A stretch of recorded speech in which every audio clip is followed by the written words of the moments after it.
18 minutos han pasado de las 9 de la noche, lo prometíamos antes de irnos a la pausa. Vamos a hablar ahora de precios, de cómo impacta la inflación en términos porcentuales. Esto que decía Emiliano, la máquina de hacer pobre, es que en realidad la inflación genera que el poder adquisitivo de las familias argentinas se vea indudablemente mellado por donde se lo observe. Muchos sostienen que la clase media es la que ha asumido un rol protagónico en esta situación, entendiendo que es la más afectada por el rango de consumo.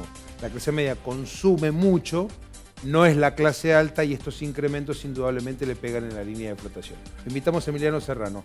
Emiliano, dos índices, por un lado el del INDEC, por otro lado el de la DI a nivel local. Arrancamos por el nacional. Vamos con el índice nacional, un número que más o menos se calculaba y que se había esperado es el índice de inflación, aquel que se midió en 51 conglomerados urbanos de todo el país. Lo vamos a ver. Lo abriste porque ya lo tenemos acá. Es dale. el mes de octubre, 5,4%.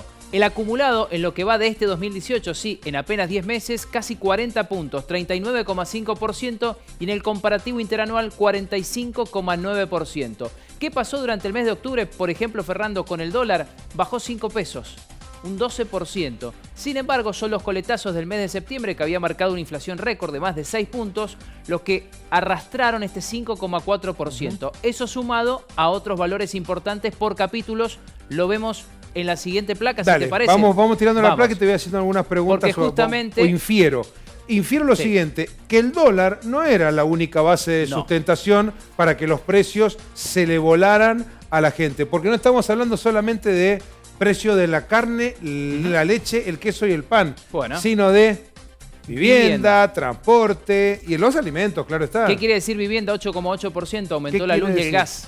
Ahí están los servicios, no son alimentos. No dependían directamente del dólar, la negociación ya estaba hecha y calculada. Sí, claro, sí. El transporte sí dependía del dólar, pero cuando bajó el dólar no bajó el transporte. Nos referimos al combustible, que está incluido en este capítulo. Como componente importante en los costos en materia de transporte público. Y finalmente, alimentos y bebidas, que es el capítulo que mayor incidencia tiene en el número final.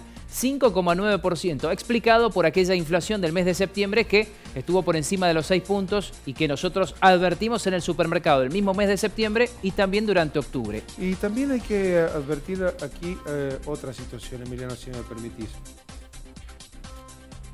Tal vez no se hayan trasladado en términos porcentuales todo el porcentaje a todos los alimentos. De hecho, no. Porque hay una recesión tan enorme que muchos de la cadena, hasta llegar a la góndola, tu casa, la mía, la tuya, en tu casa, han tenido que absorber algunos porcentajes. No digo en todo, porque si no tendríamos casi el 6%. ¿no? Mira, un dato que también releva el INDEC, que hoy charlaba con un economista, es el que se realiza en los mayoristas.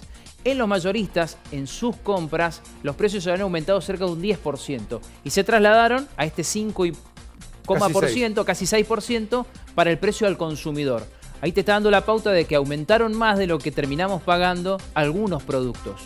Otros, como el combustible, es inevitable comprarlos y van directamente. A tu bolsillo, al mío y al de la gente. Bueno, vamos a la provincia de Mendoza, calculado por Mendoza. Estaban llenos en esa época. Bueno, en Mendoza la inflación por encima de la media nacional, 6%, calculada por mendocinos y para los mendocinos. El acumulado, fíjate, solo en 10 meses, 45,5%, y en el comparativo interanual ya se despega más de 50 puntos. Esta es la realidad de Mendoza, que coincide con un análisis que hace en la región de Cuyo el INDEC. Es decir, que las mediciones tienen algunos puntos en común. ¿Y qué fue lo que más aumentó en Mendoza? Lo vamos a ver en la siguiente placa. Lo tenemos disgregado. También en coincidencia con los números a nivel nacional. Vivienda, porque ese aumento en la energía eléctrica, en el servicio y también en el gas, fue para todo el país. Alimentos, 7,1%. Sí, pero está muy por arriba del 5,9% que señalabas a nivel nacional de INDEC. Bueno, hay un costo del transporte, del flete, que no se paga en otros lugares. Ahí podría estar reflejado entonces. Está allí y también en el transporte. Y atención médica,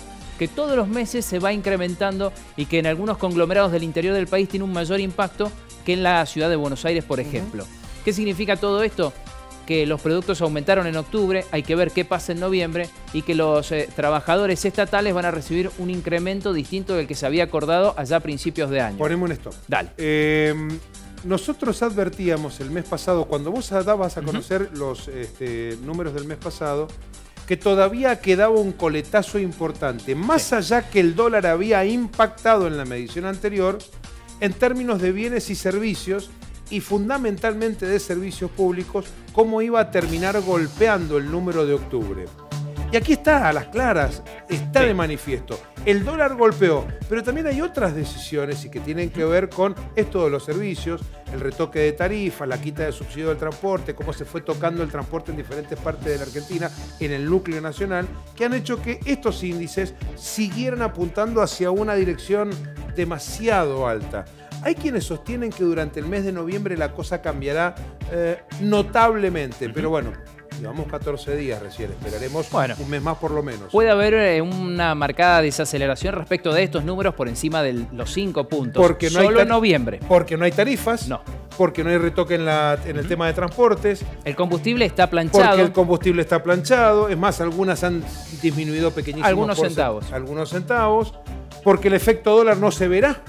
Hasta ahora no. No se verá porque llevamos 14 días del mes y el dólar ha quedado planchado. Pero en esta Argentina de sorpresas, la verdad que cuesta mucho vaticinar lo que vaya a ocurrir de aquí hasta fin de este mes. Hay un mes que es estacional, que es diciembre, que aumenta naturalmente porque hay una mayor demanda. Las demandas. Y además son muchos los trabajadores que comienzan a cobrar estos bonos y eso podría incidir también en los mercados. Sin olvidarnos que la Argentina tiene ciudadanos que tienen una alta demanda de dólares porque viajan o veranean en el extranjero y esto puede hacer que el dólar recupere algunos pesos respecto de su cotización hoy. De todos modos, te hago una pregunta y le hacemos la pregunta a la gente. ¿Vos crees que ese boom del exterior seguirá durante este verano? No en el interior del país o en provincias como Mendoza, pero sí en Buenos Aires y en la capital federal. Sí, pero es un núcleo muy pequeño el que va a demandar dólares. ¿Vos sabés que yo intuyo algo? Ya lo veremos. Comparto el comentario. Chile.